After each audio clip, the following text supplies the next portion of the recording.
today? I like this, and you're on time, Chef. It's borderline impressive. We are ready to go. I love it, I love it, I love it. Ladies and gentlemen, let's get ready to have some fun. Notice I didn't say rumble, Chef. We can rumble, we can rumble. I tell you, man, I saw what you guys are doing in the back. Look fantastic. I know we're going to be talking about some seafood, some other good stuff going on. We're going to talk about the great things you're doing with Cisco right now. And tell us about your current role now as culinary specialist for the West Coast of Florida. So, thank you for having me again. I'm Chef Reyes. I've been with Cisco 20 years. Did Central Florida was stopping grounds for about 12. Then I transferred to the West Florida region. About 8 years in Tampa, Palmetto, and now we just opened a brand new warehouse in Tampa Bay, just west of Lakeland in Plant City. So now I'm the culinary specialist. So I get to talk to chefs, owners, and work with them, giving new ideas, recipes. I get to try a lot of items. I get to try a little bit with Cisco, so I'm fortunate enough. But mostly, it's just the food. Really, what it really is. It drives me day in and day out that every day is different, and we get to work with a lot of our independent restaurants consulting. So it's basically a consulting job that anybody as a restaurateur that purchases for Cisco gets those services for free. Basically, it's a consulting. All we want, and my goal is for the more the customer sells, the more they buy from Cisco, and that's what we drive on a daily basis that we try to achieve with our customers. So today we have two recipes. We're going to feature some products from our Portico line, a shrimp, and then also a tuna. So we are going to give you a little bit a take on the classic that it's a shrimp cocktail. We're going to twist it up a little bit because it's one of the trends is going back to classic or dishes that we have. So we're going to be using the Unox oven. And we're going to use it on the steam. The idea of steaming the seafood, especially the shrimp, is that we have the ability to control the heat on the chamber. So instead of steaming something at 212 with water boils, we're going to steam it at 160 degrees, slowly bringing that temperature up of the shrimp, and then that way they stay nice and moist, plump, and then you don't have rubbery shrimp. So this is exactly what we're going to do. So we have our shrimp, and with me I have Domenico. There he is, and he's going to tell you a little bit about these shrimp. But these are nice, all natural, chem-free shrimp that we're using today. Reyes. So I'm Domenico. I'm with the Caliber Food Service. We are a Cisco dedicated throughout the USA. The shrimp that Chef Luis is going to feature, they are from Ecuador. Triglyphosate free. They are raised in the middle of the Pacific Ocean in rushing waters, so they call it the closest thing to wild caught. And those are specifically 21-25 in size with the tail off. 21-25 means average 23 shrimp a pound. Thank you, Chef. So what we're doing in here, we're setting up the chamber here in steam, like I said, and then we're probing the shrimp with a thermometer. So the oven will give you the opportunity to tell you what's going on inside. So we're actually going to cook the shrimp just to 140 degrees.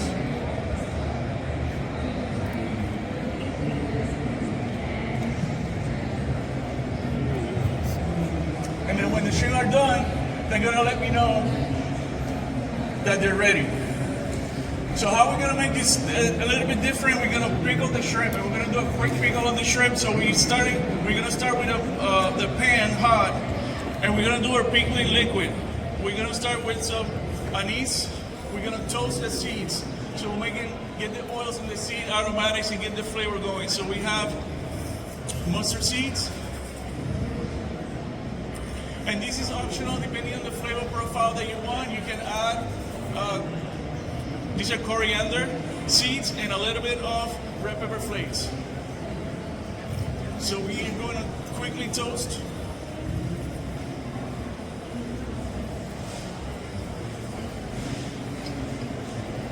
The spices to get on the oils, aromatics. We're going to have a little bit of kosher salt.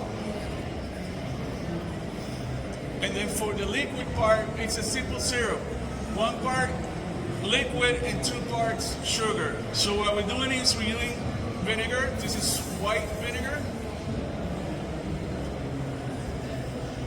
And then we're gonna bring this to a boil first. And the shrimp we're getting there. So we're gonna bring this to a boil. Let the water boil. We're gonna add sugar, the 2 parts of sugar. Let it dissolve, and then what we have is let it chill because we want to pickle the shrimp with a chilled product. So now it's boiling, we're gonna add our sugar, and it looks a lot, but it goes a long way. And this recipe you can also use to pickle vegetables. And the amount of sugar, depending on how sweet you want the final resort, you can add or take away the amount of sugar. And once this brings to a boil and it's done, then we chill it, and then we're gonna add this to the shrimp. And we're gonna serve with a couple of a sauce and a slaw. And then to go with the pickling option of the pickling, we're gonna pickle some red onions. And there's different ways. It's one of my favorite ways to do it. I just add a little bit of salt. And we're gonna cover it with white vinegar. You can use the same liquid if you like. If you want it a little bit more sweet, I don't want the sweetness, so I'm just using vinegar and salt. And then from there, you let it sit at room temperature for about 2 hours, and then put them in the refrigerator overnight, and then you drain them, and you have pickled red onions. As simple as that. 3 ingredients: onions, salt, and vinegar. To that, we're gonna have a little bit of fresh cucumbers, and then we took some fresh fennel. I love fennel; it gives you a nice crunch to the dish. It goes very well with seafood. And we're gonna use the vinegar of the pickled onions to give the flavor to the slaw. A little bit of salt, and then we're gonna mix. As you can see, on our pickling juice, the sugar completely dissolved, and now we let it, like I said, we let it cool down, and we're gonna use that for our pickling. The shrimp are almost there, and then we're gonna serve it with a cocktail sauce. But hey, this cocktail sauce out of a jar, let's do something fun with a cocktail sauce. How about a Bloody Mary cocktail sauce? So we're talking, this is our Cisco fully prepared cocktail sauce, but you can use, if you're at home, you can use your favorite from the store. So we're using this as a base. Okay? Then we're gonna add 1 part of the ketchup. So this one, we actually wanna thin it down a little bit. So we have ketchup. So about 4 parts of your cocktail sauce to 1 part of ketchup. A little bit of fresh squeezed lemon juice and fresh squeezed lime juice. Celery salt is what gives you the nice flavor of the cocktail sauce. You want to be heavy, then the salt has a lot of the sodium, so you don't need to add much more to that. A1 steak sauce. And then we're gonna give it a little heat with some sriracha. You can use hot sauce, Tabasco, whatever you like. I like the flavor of the sriracha with a little bit of garlic.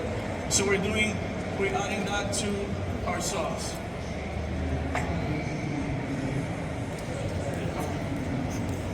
And that's it for that. We're gonna mix.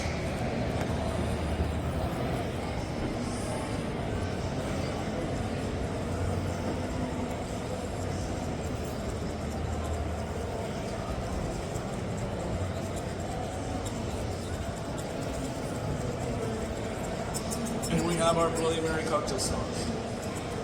Pretty simple, right? And these are all ingredients that you can find in the store. You have in your pantry. So we have our slaw. I'm just gonna mix real quick.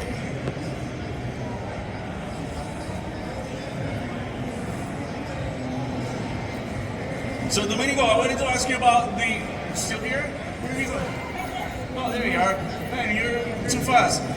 Tell us a little about the shrimp and the way they are raised, because one of the things that we like to see is the sustainable product. You know, so chem-free, meaning that a lot of the companies, especially in seafood, add chemicals to the shrimp to keep them from turning or oxidizing and to preserve them. These are actually 100% natural, nothing added. The ingredient is shrimp. You see the label? It's shrimp. That's it. But the way they're raised, they're farm raised, but it's a unique way that they're raised. In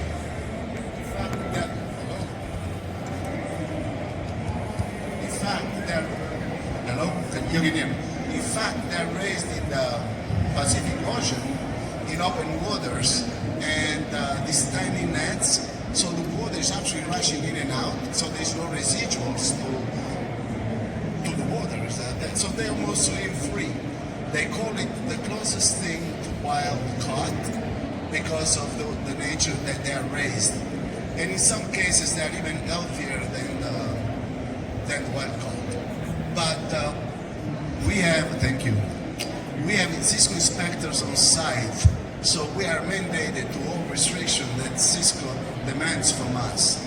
So we have weight restriction, sizing restrictions, and the soaking the chef was talking about.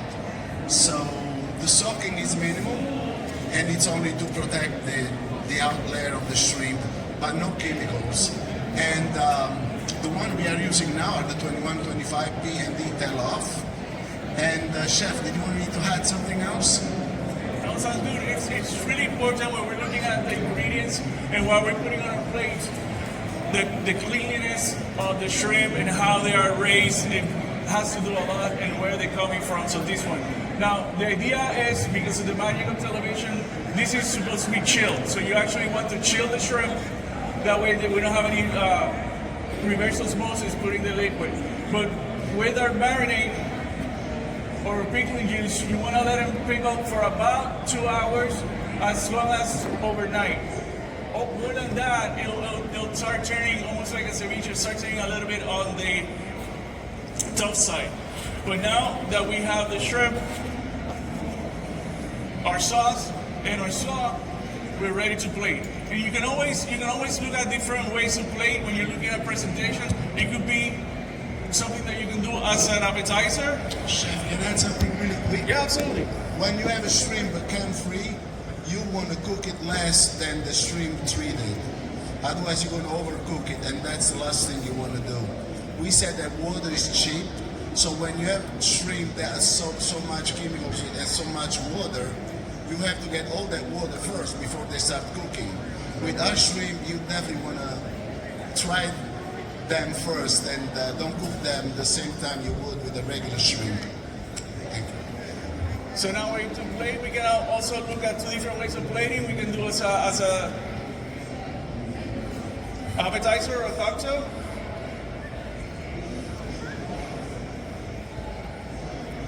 And now we are going to be serving the shrimp so everybody can get to try our appetizer.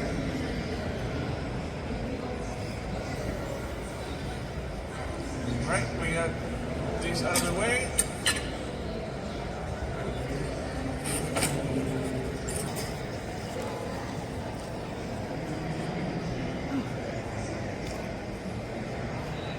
And if the team in the back is ready, we